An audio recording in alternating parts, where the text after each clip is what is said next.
Economics. Hello, YouTube. Hey, I'm gonna put this on YouTube. This is smart stuff. You were taught economics. the economics I was taught is that production is land, labor, capital, and management. To which I have added in my own mind, presently, although it's already been in existence a long, long time, government. So, land, labor, capital, management, and government. Up until 1987, 50% of the jobs, apparently, according to David, were in industry. That is, in the production of goods, primarily. At that point in time, 50% started falling, and it has been increasingly not production, but the production of the presentation of services, I guess.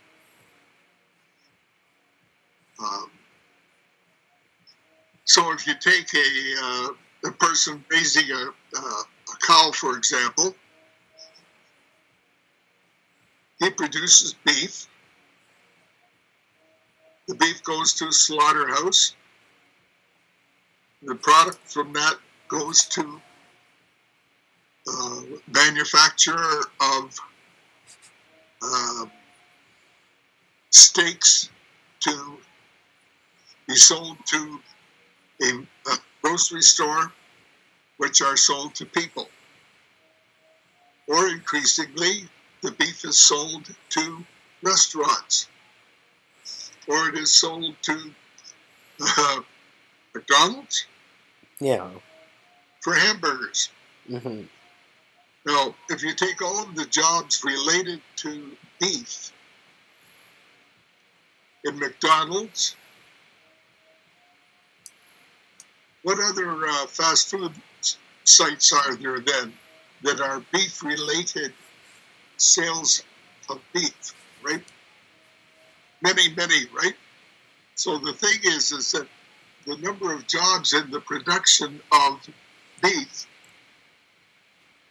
would be one for farmers, but from then on, it is increasingly after the slaughter, people who are wholesaling, retailing, providing you with the services so that you don't cook yourself anymore.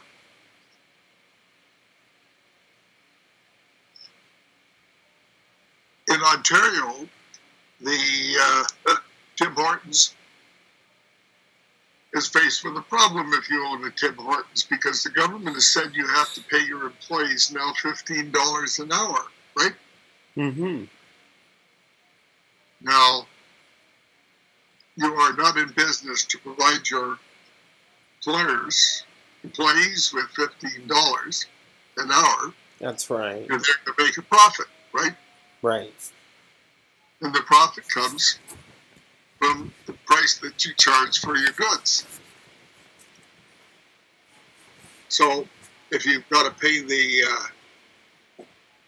employees more, you've got to raise your prices or cut their benefits, which are apparently being done in the health benefits and so on. Okay. If you are a technology McDonald's or Hortons, technology in the labor market has also, instead of cutting the laborers' work in half because they had to hire half as many employees, they would fire half. That's correct. Now, we've gone then from the production of goods and services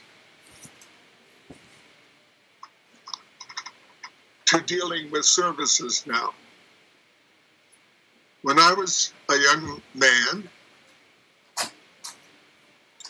one could get a job setting up pins at a bowling alley.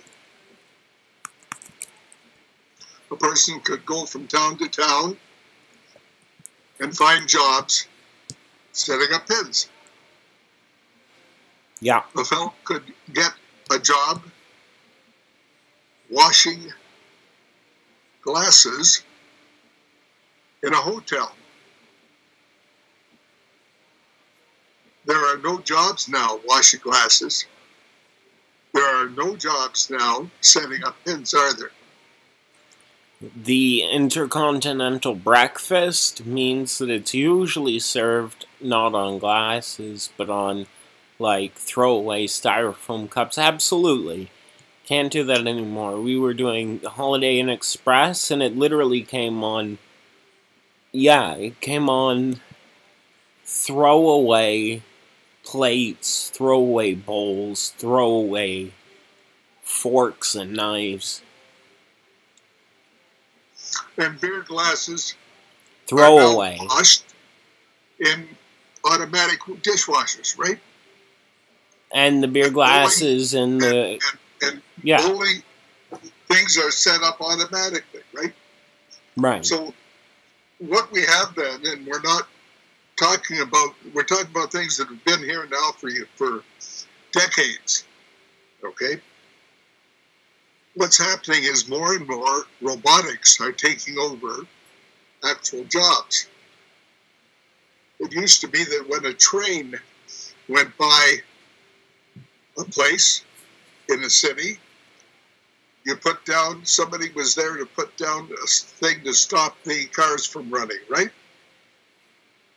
Doesn't happen anymore. You can sit there and wait for 20, 25 minutes sometimes when a big train goes by. Nobody's involved. So our world then is, how do we adjust to fewer and fewer jobs in production of goods and really production of services either? What do we do? Reduce the population? Yeah. Like the Chinese attempted to do, right? One child, yeah. Except, well, the Indians tried as well. Yeah. So if we go in that direction, it then becomes more and more 1980, whatever the book was, right? Yeah. Either that, or we find ways in which people can be gainfully occupied, gainful in the sense that they can be employed doing things that are of benefit to the community in general. But under capitalism, in its purest sense, is that likely to ever occur? Do you know what capitalism means? It means two that things. I have the capital, Yeah. and I am the management, and I get the labor, and I get the land, which is natural resources, and I have something done with them to my profit. So I pay the lowest wages I can. That's good, but that's not capitalism. Capitalism is two things. You get to keep what you get to keep what you make, and the protection of contracts. You get to keep what you make, and the protection of contracts. So the capitalist is protected. The person putting up the capital is protected. Yeah. So what you do, though, then, if you are wanting to make as much capital as make as much as you can from your capital, Is exactly what you said. you would then have the lowest, you would not have any fixed amount of wages to pay. Mm-hmm. See, there's where government enters in, right? Government says, or has said, you will pay so much money an hour to somebody that you employ. But a capitalist, the person who owns Tim Hortons, would prefer not to have to do that, right? Right. They would prefer to be able to pay whatever they can to get somebody to labor for them. Now, how can you do that? You can import people from other countries who will work for lower wages, right? Right. So you can. Guatemala is a good place for that. Is it a positive or a negative to have 1 million people unemployed if you're a capitalist? Henry Ford would say it's negative, then no one could afford your product. But Richard Nixon would say, well, give them all money every month. Well, you said about Nixon, but I have never really read that, or like you said, how much does it amount to today, what he was talking about? His currency? He and Eisenhower initially started with 10,000. In the 1970s, however, and that's in today's dollars, in the 1970s, however, Kissinger thought anything up to 250,000 would be effective. No, who was the 250,000? Kissinger. 230,000 US dollars, technically. And that was Nixon and Kissinger. Henry Kissinger. You know. Yeah. Well, I know of Henry. We love Kissinger. Well, I wouldn't go that far. but even when they were, let us say today, well, what 15,000 times 2,000 hours, which would be the norm, would be $30,000. Yeah, that's a good living standard.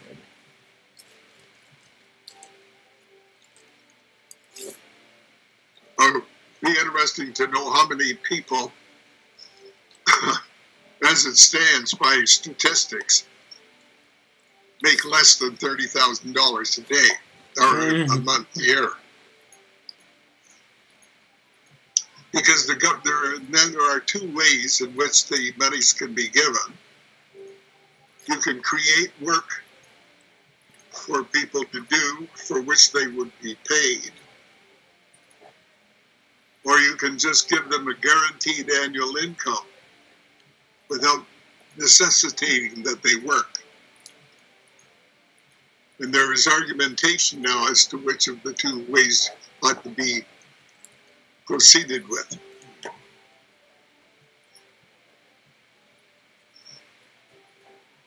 My ways, I may have said before, has been that you provide the guaranteed annual income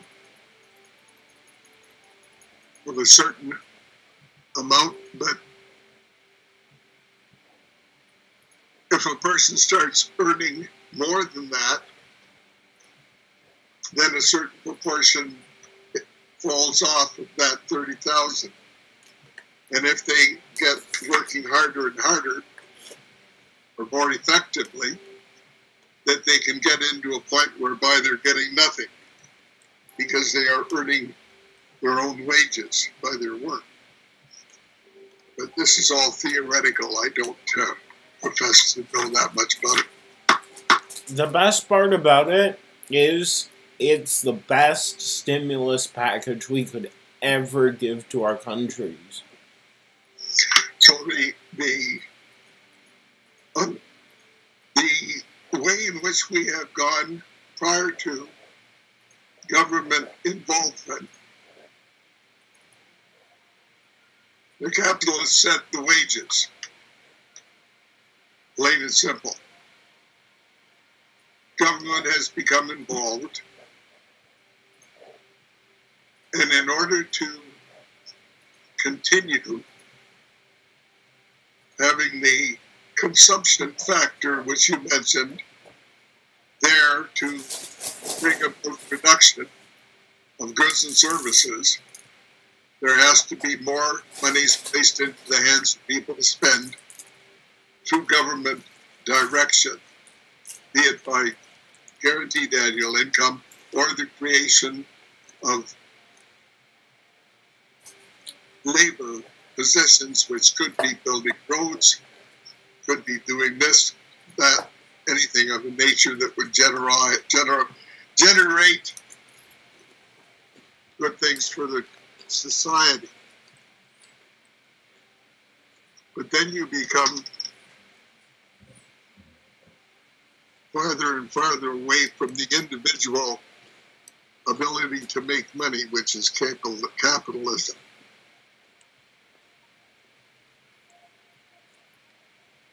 Mr. Trump is going in the opposite direction, isn't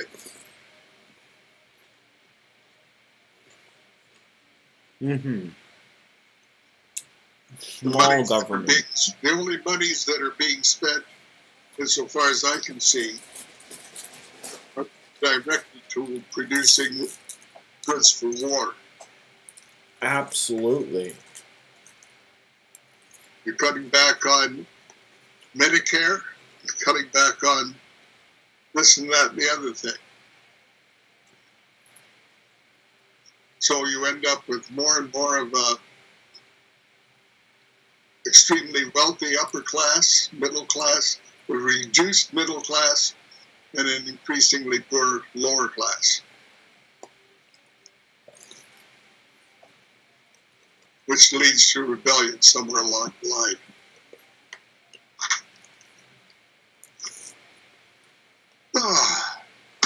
So I want to find out what David says. Because where are we going to go? Over in I was in Hortons the other week, well, just the other day, and I could have ordered things by a machine that was there. I chose to go through the waitress, with the person who I gave the order to. How long are you even going to be able to go to a waitress? That's the question. And it's like bowling.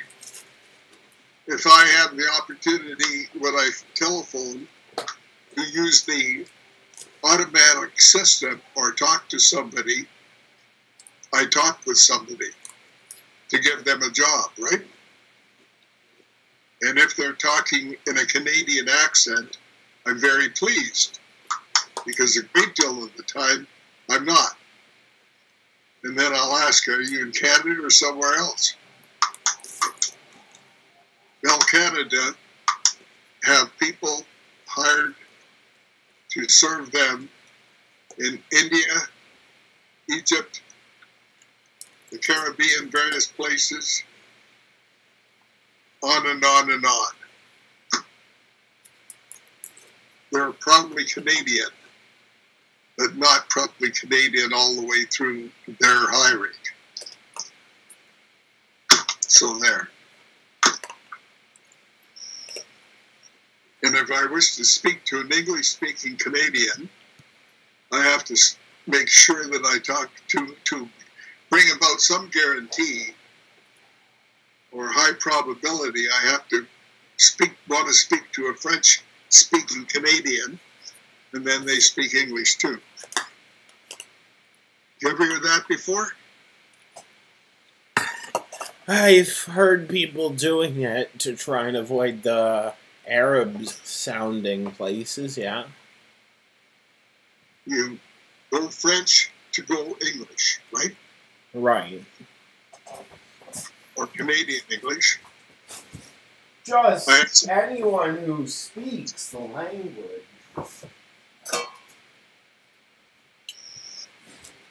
One of my biggest embarrassments was I congratulated someone as for speaking Canadian, and they were actually from Florida.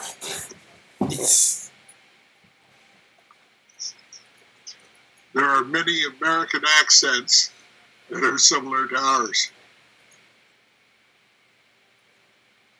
Not all of them speak with a twang, you know.